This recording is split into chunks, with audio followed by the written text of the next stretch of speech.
আপনারা এই আন্দোলনের পিতা। আমি তো তাদেরকে প্রশ্ন রাখতে চাই যারা বলছেন যে আমরা 9 দফা লিখে দিয়েছি। তো 9 দফা লিখে আপনি পড়েন নাই কেন? নাহিদের হাতে কেন দিয়েছেন? আপনি পড়ে দিতেন। আপনি তো পড়ার সাহস করেন না। আপনার আহ্বানে তো মানুষ আসে নাই। ঠিকই তো নাহিদদের আসিফদের আহ্বানেই মানুষ এসেছে। আপনারা এই আন্দোলনের পিতা। আপনারা এই গণ অভ্যুত্থানের মানে জাতির পিতা তো বলতে পারছি না, কিছু একটা বলে দিই আর কি, যে আপনারা এই গণ অভ্যুত্থানের স্বপ্নদ্রষ্টা, আপনারা এই গণোত্থানের জনক, আপনারা এই গণোত্থানের স্বপ্ন দেখেছেন, সব কিছু আপনারা, কোনো অসুবিধা নেই। কিন্তু ভাই আপনারা মনে রাখবেন, শেখ মুজিবুর রহমানকে আওয়ামী লীগ এই বাংলাদেশের পিতা বানিয়েছিল, কিন্তু 75-এ উনাকে যে নৃশংসভাবে খুন হতে হয়েছে, হত্যাকাণ্ডের শিকার হতে হয়েছে, তখন কিন্তু বাংলাদেশে কেউ দাঁড়িয়ে প্রতিবাদ করে নাই, সাহস পায় নাই। সুতরাং অবদান গুরুত্বপূর্ণ যতটুকু, তার চাইতে বেশি গুরুত্বপূর্ণ হচ্ছে এই জুলাইয়ের অঙ্গীকার বাস্তবায়ন করা। আমরা হতাশভাবে লক্ষ্য করছি যে এই যে বিভেদ আপনারা শুরু করেছেন, আমি দেখলাম যে এখন অবদানের চাইতেও পেছনের দুর্বলতা খুঁটে খুঁটে বের করা হচ্ছে। কারা রিমান্ডে থাকা অবস্থায় সমঝোতা স্বাক্ষর করেছেন, এই কাগজগুলো এখন আমাদের সামনে চলে আসছে। কারা একসময় ছাত্রলীগের মিছিলে ছিলেন, তাদের ছবি এখন প্রকাশ করা হচ্ছে। কারা কাকে মোবাইল ফোন গিফট করেছেন, কারা কাকে রাতে আশ্রয় দিয়েছেন, একেবারেই যেটাকে আমরা মনে করি একটা ক্ষুদ্র মানে হীন মানসিকতা। বলেন এই আন্দোলনের কারো অবদান আমরা কি বলে শেষ করতে পারবো? যে সমস্ত মায়েরা বাসা থেকে পানির বোতল ছুঁড়ে ফেলেছেন, যারা খাবার নিয়ে এসেছেন, যারা সন্তানদের সাথে রাজপথে নেমেছেন, কেউ কি দাবি করছে তার সে অবদান না হলে কি বিপ্লব সফল হতো? আচ্ছা বলেন, আবু সাইদ যে গুলি খেয়েছে সেই ছবিটা যে ক্যামেরাম্যান ধারণ করেছে, সে যদি ক্যামেরাটা ধারণ না করতো, সেই ছবিটা যদি আমরা, সেই ভিডিওটা যদি দেখতে না পেতাম, আবু সাইদের গুলি খাওয়ার বর্ণনায় কি এই আবেগ আমাদের মধ্যে তৈরি হতো? এই প্রতিবাদ কি আমাদের মধ্যে আসতো? সে আসামুল ইয়ামিনের লাশটা যে ফেলে দেয়া হচ্ছে আপনার এপিসি থেকে, সেই ছবিটা যে ক্যামেরাম্যান ধারণ করেছে, উনি যদি ক্যামেরায় ধারণ না করতেন, আমাদের শুধু বর্ণনায় একটা লেখা থাকতো যে আমি দেখলাম একটা গাড়ি থেকে একটা লাশ ফেলে দিয়েছে। এটা তো সারা বাংলাদেশের, সারা পৃথিবীর মানুষের কাছে এভিডেন্স থাকতো না। তাহলে আপনি কি দিয়ে ওই ক্যামেরাম্যানের মানে মূল্যটাকে দিবেন? কি দিয়ে দিবেন? কিছু দেওয়ার আছে আমাদের তাদের কাছে? তাহলে যারা আজকে একে অপরের কাদা ছোড়াছড়ি করছেন, একজন আরেকজনের বিভেদ তৈরি করছেন, একজন আরেকজনকে অপমান করছেন, আমি তো তাদেরকে প্রশ্ন রাখতে চাই যারা বলছেন যে আমরা 9 দফা লিখে দিয়েছি। তো 9 দফা লিখে আপনি পড়েন নাই কেন? নাহিদের হাতে কেন দিয়েছেন? আপনি পড়ে দিতেন। আপনি তো পড়ার সাহস করেন না। আপনার আহ্বানে তো মানুষ আসে নাই। ঠিকই তো নাহিদদের আসিফদের আহ্বানেই মানুষ এসেছে। সুতরাং আমরা কাকে কি সাহস দিয়েছি, সাহস যুগেছে, কেন করেছেন? আমাদের একটা লক্ষ্য ছিল, আমরা শেখ হাসিনার পতন ঘটাতে চেয়েছি। বিশ্বাস করেন, বড় বড় রাজনৈতিক দলগুলোর একটাই লক্ষ্য ছিল, শেখ হাসিনার পতন। আমরা যে আজকে রাষ্ট্র সংস্কারের কথা বলেছি, সেটা তো আমরা আগে থেকে বলেছি। এবি পার্টির জন্ম থেকে দেখবেন, এবি পার্টির যেই ইশতেহার শুরু থেকে দেওয়া হয়েছে, সেটার কথাই ছিল রাষ্ট্র মেরামতের ইশতেহার, রাষ্ট্র মেরামতের রূপরেখা। পড়ে দেখেন আপনারা।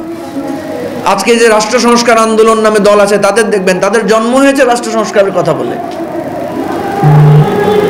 তাহলে আমরা যে দলগুলো নতুন করে যাত্রা শুরু করেছি, এটা তো আমাদের একটা চ্যালেঞ্জ ছিল। আমাদের কিশোররা যে আন্দোলন করেছে, তাদের কথাই ছিল এই রাষ্ট্র মেরামত করতে হবে। তারা বলেছিল, কি বলেন, বলে নাই? সেজন্য আমার অনুরোধ থাকবে, আমরা যে বিভেদ দেখতে পাচ্ছি, আমরা এটাতে খুবই শঙ্কিত। আমাদের অনুরোধ হচ্ছে, কালকে একজন উপদেষ্টা বলেছেন যে উনি 111-এর পদধ্বনি শুনতে পাচ্ছেন। আমরা তো 111 সচক্ষে দেখতে পাচ্ছি। আপনারা যে বিভেদ এবং মতভেদ জনিত, আপনাদের অনৈক্যজনিত যে ভুল পথে আপনারা হাঁটছেন, আমি তো পদধ্বনি না, আমি তো চোখের সামনে দেখতে পাচ্ছি যে আপনারা ধীরে ধীরে 111-এর দিকে এগিয়ে যাচ্ছেন। 2007 সালের ঘটনাটা স্মরণ করে দেখেন কি হয়েছে। সরকার ভুল করেছে, রাজনৈতিক দলগুলো ভুল করেছে, কেউ কারো বড়ত্ব, ইগো কম্প্রোমাইজ করে নাই, ফলে অনিবার্য 111 এসেছে।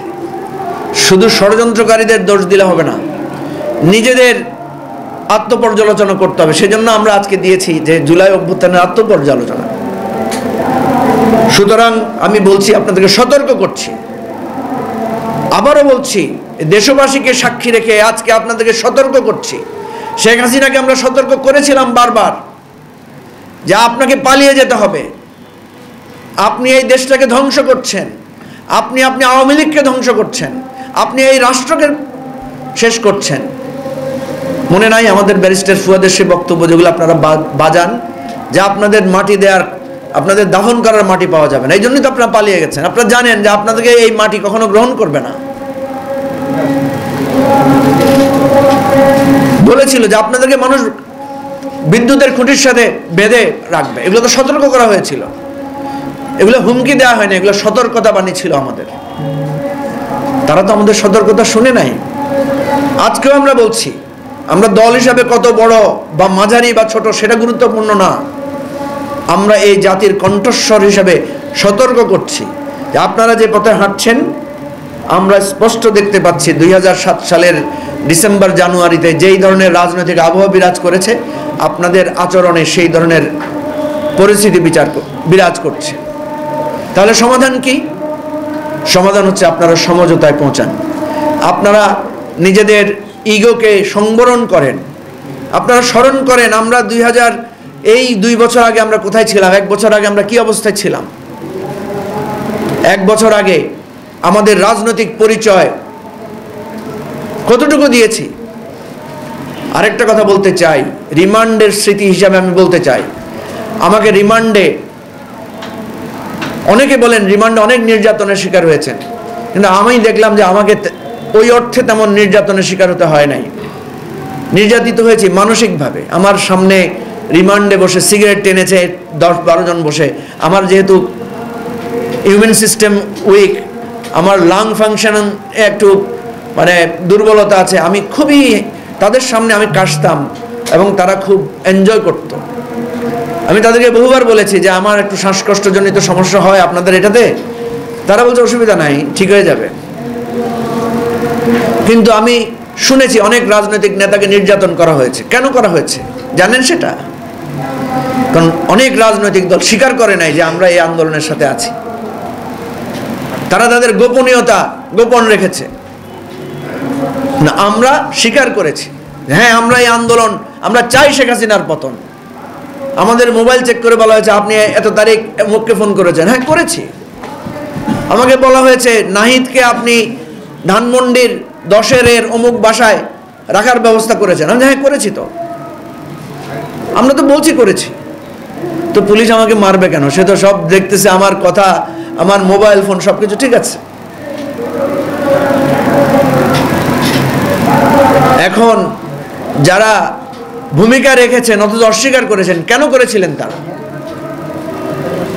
তারা তো এই জন্যই করেছিলেন, তারা জানেন যে এই আন্দোলন যদি ব্যর্থ হয় বা এই আন্দোলন যদি ব্যর্থ হয় তাহলে নেক্সট টাইমে একটা বিরাট রিপ্রেশনের, বিরাট নির্যাতনের শিকার হতে হবে। আমাদের উপলব্ধি ছিল, আমি যতই লুকাই, আমার এই মোবাইল ফোন তো সবকিছু সাক্ষী দিচ্ছে, আমি যতই লুকাই, আমার পার্টির পেজে তো প্রতিদিন আমার কর্মতৎপরতা ওপেন আছে। খুঁজে দেখেন অন্যান্য দলের পেজে গিয়ে, অন্যান্য দলের ওয়েবসাইটে গিয়ে দেখেন জুলাই অভ্যুত্থানে তারা দলীয়ভাবে অংশগ্রহণ করেছে কিনা। আমি তো বলেছি আমাদের দলের, আমি আমাদের সেক্রেটারি ব্যারিস্টার ফুয়াদ, আমাদের দলের নেতারা প্রত্যেকেই দলীয় পরিচয়ে, দলীয় অবস্থান থেকে আমরা আন্দোলনের ঘোষণা দিয়েছি।